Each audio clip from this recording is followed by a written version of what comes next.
নৱোদয়ৰ সেই দিনবোৰ মা দেউতা আৰু জন্মৰে চিনাকি আপোন ঘৰখন এৰি সিদিনা এখন নতুন পৃথিৱীত ভৰি দিছিলোঁ। একেবাৰে অচিন আছিল সেই পৃথিৱীখন। নভবাকৈয়ে আপোন হৈ পৰিছিল সকলোবোৰ।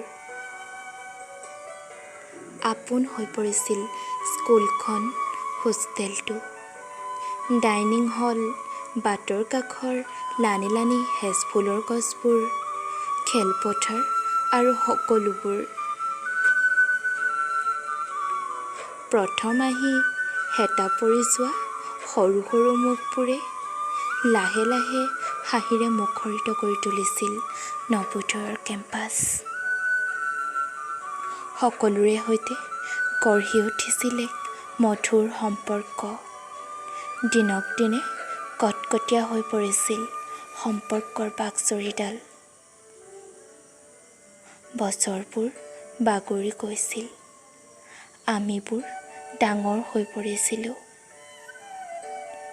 বিলীন হৈ গৈছিলোঁ নতুন পৰিয়ালৰ সৈতে। প্ৰত্যেক দিনাই নতুন আনন্দৰ মাজত নতুন নতুন কাম কৰি গৈছিলোঁ।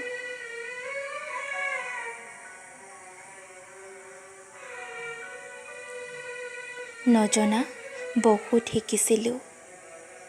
ভাল বেয়া সকলো জানিও লিপ্ত হৈছিলোঁ সকলো কৰ্মতে। এইদৰেই হাঁহি ধেমালিৰ মাজতে পাৰ হৈ গৈছিল 6টাকৈ বছৰ। লাহে লাহে ভৰি দিছিলোঁ নৱোদয়ৰ অন্তিম বৰ্ষটিত। জীৱনৰ ভাল লগা মধুৰ সময়খিনি এৰি থৈ আহিছিলোঁ যেন সময়ৰ সোঁতত। ধেমালি এৰি কিতাপৰ টেবুলত বহি পৰিছিলোঁ। পৰীক্ষা শেষ কৰি বিদায় লৈছিলোঁ আপোন পৃথিৱীৰ পৰা। স্মৃতিবোৰ বুকুত লৈ আঁতৰি আহিছিলোঁ চিনাকি আপোনবোৰৰ পৰা বহু দূৰলৈ।